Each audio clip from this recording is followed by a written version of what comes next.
electoral college votes. I guess it was the biggest electoral college win since Ronald Reagan. You said today that you had the biggest electoral margin since Ronald Reagan with 304, 306 electoral votes. In fact, President Obama got 365 in 2008. Well, I'm talking about Republicans.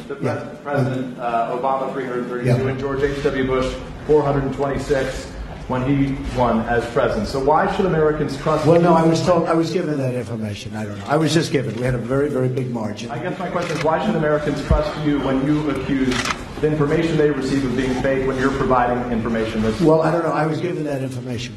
I've seen that information around, but it was a very substantial victory. Do you agree with that? You're the president. Okay, thank you. That's a good answer. Yes. This president keeps telling untrue things, and he does it every single time. He's in front of the microphone. It's demonstrable. I can re-rack the tape for you. There were a lot of them today.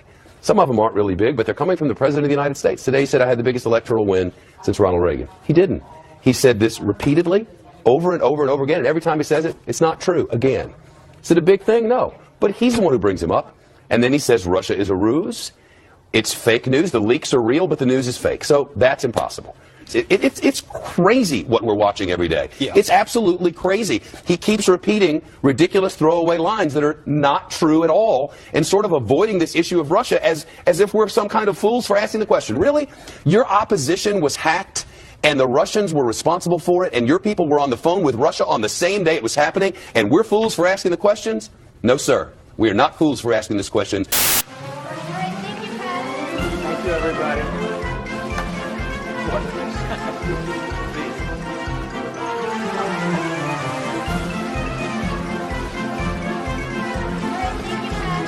Thank you, everybody.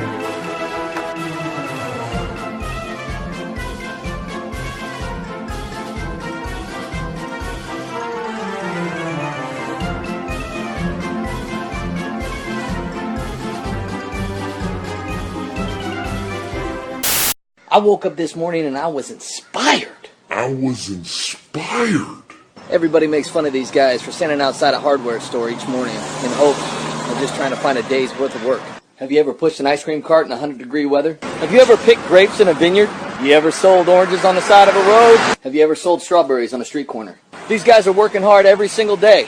While you sit there in your air-conditioned cubicle, while you're on the couch watching Days of Our Lives, while you sit at home and log into Facebook, while you post about how hard your life is, while you're out hitting golf balls. This guy's out in the vineyards trying to make $1. While you sit at home waiting for that welfare check. Did that check come yet? But they're just stealing from Americans and taking the money back to Mexico.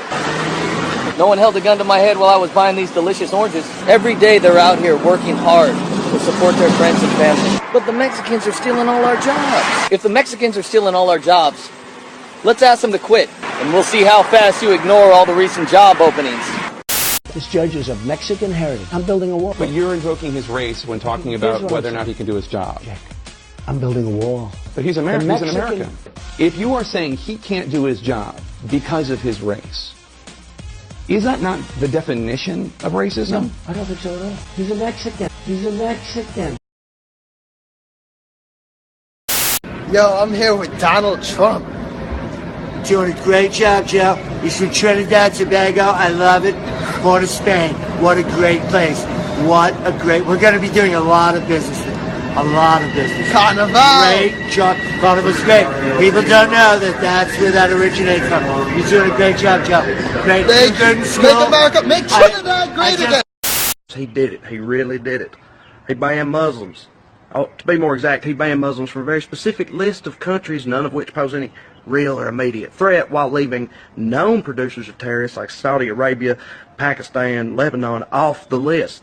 You know how fucking stupid this is? Look, we shouldn't be banning people based on their nationality, period. But the way he's going about it makes it even worse. Dude, having a list like that and leaving Saudi Arabia off of it would be like me going on a diet and excluding all cheeses but Velveeta. We know what Velveeta did. It's so pointless. All it does is literally ruin the lives of a bunch of good people and figuratively call the Statue of Liberty a stupid bitch. Other than that, not a lot to it. We are not, as groups of people, defined by the worst among us. And speaking of the worst among us, I've been thinking a lot lately about how ironic it is that the worst of my people, just the shittiest of American redneck bigots, or as Trump calls them, the base, that they so loathe radical Islamic terrorists. A lot of killers. You got a lot of killers. Why, you think our country's so innocent? You know, Hallie, I'm actually incredulous that the president would make a statement like that. One can argue that's the most anti-American statement ever made by the President of the United States.